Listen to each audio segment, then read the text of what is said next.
In my book, Special Conifers for Special Gardens, Volume 3, Shapely Conifers, I'm going to be talking about something called a forma, in addition to something called a cultivar. Now, let me just give some background information for those of you who may not be familiar with those terms. Now, in scientific language, we have scientific names for all plants, all living things on the earth. Scientific name is used the same everywhere in the world. The scientific name does not change. Common names change. Now, a scientific name consists of a genus. Example of a genus would be Picea. Common name is spruce. And it is either underlined or written in italics. The second part of a scientific name is the species. An example of a species would be pungens. Now, the genus always starts with a capital letter. The species starts with a lowercase letter, and it is also either italicized or underlined, always. So we have the genus and species. In this case, Picea pungens is the genus and species. That's the scientific name for the Colorado spruce, with Colorado spruce being the common name. And then we go into something called the cultivar designation. The cultivar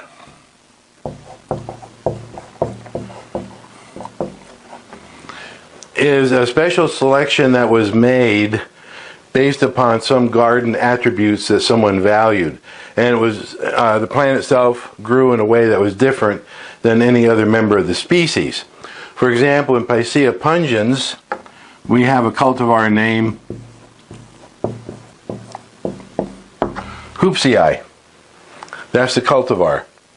The full name of this plant would be Picea pungens Hoopsii. The cultivar name is a fancy name. It is not allowed to be written with any sort of a Latin term after 1959. It has to be a fancy name. And it is always in single quotes to designate it as a cultivar name. Now, where I get into a problem in my volume 3, where I talk about shapely conifers, is when I get into something like this.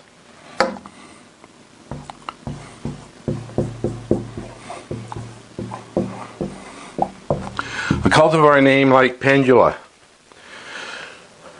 Many of the conifers that have weeping branches and have the name pendula also come true from seed.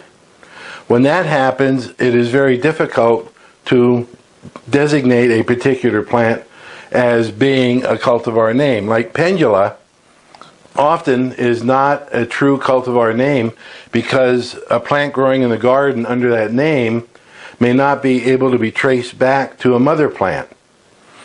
And unless you can trace it back to a mother plant, and unless that is a unique growth habit, it is not a cultivar, because there may be more than one of those around grown from seed rather than produced by grafting or rooting off of a mother plant. And so what I propose and what I do in my book is I use this.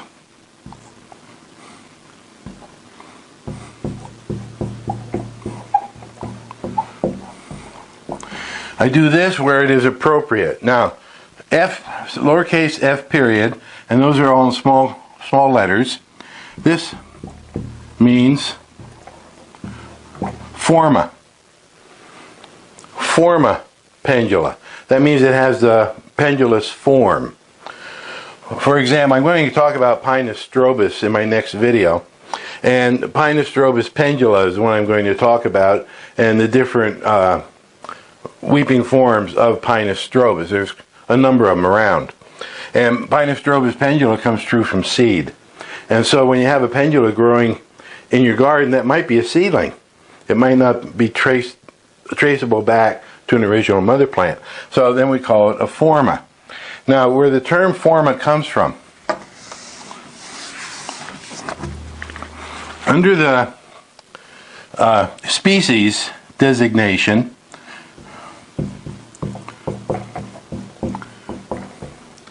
we have something called a variety, which is also commonly used with kind of back and forth with the term subspecies. Now, the way this works, this variety and subspecies deal, is if you have a geographic area where you have a particular species growing, like let's say Pinus nigra. Pinus nigra is said to have two subspecies. Now, what that means is these are all Pinus nigra, but there's a dividing boundary, and in this case it's a gap in Italy that divides them. There's a western form and an eastern form. And they differ in that the eastern form has thicker needles and can withstand colder temperatures than the western form, which have longer, thinner needles. And so each of these is a subspecies.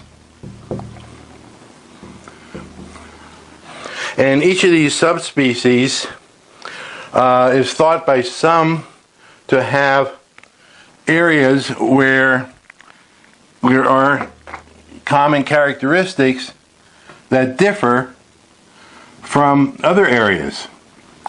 Now, when you have that, where let's say everybody in this area have one characteristic that makes it a little bit different from the other two, that is a variety, abbreviated VAR period or just V period. But you have a variety, and in the boundary between this variety and the variety next to it, you have a transition zone where you have similarities between this one and this one. But there are differences. And the whole population here exhibits one character or one group of characteristics, and this population exhibits another group of characteristics, and then this one has a third group of characteristics that differs it from the other two. So you have three varieties here. And all three varieties have some things in common that make them different from these three varieties over here. And so this is a subspecies and this is a subspecies. But even taxonomists sometimes get into calling a subspecies a variety and a variety a subspecies. Now, where we get into the term forma would be if throughout this area and scattered around, might just be like that, we have a characteristic that's common to individual plants but not to the population, like maybe strongly pendulous branches, where you have your main tree and then the branches hang down like this, straight down, strongly pendulous. That makes that a forma. So forma, scattered individuals or just tiny little populations among the overall subspecies, or just scattered throughout a particular variety. You have some sort of a characteristic that's different from the other guys around it. Now, this is a pretty quick explanation for you. I hope you could kind of follow it. But let me just check my notes and mention something. Pinus sylvestris. Some taxonomists think that there are 50 varieties of Pinus sylvestris. Most of the modern taxonomists say there are 3 or 4 varieties of Pinus sylvestris. Those are varieties. The variety sylvestris is the main one that is found throughout Europe. Then variety Hamata is found in the Balkans to Turkey. Variety Laponica is found in Scandinavia. Variety Mongolia is found in Mongolia and China and Siberia. Those are 4 different varieties. Now, if you had a weeping form scattered throughout those varieties somehow, that would be a forma, and probably called forma pendula.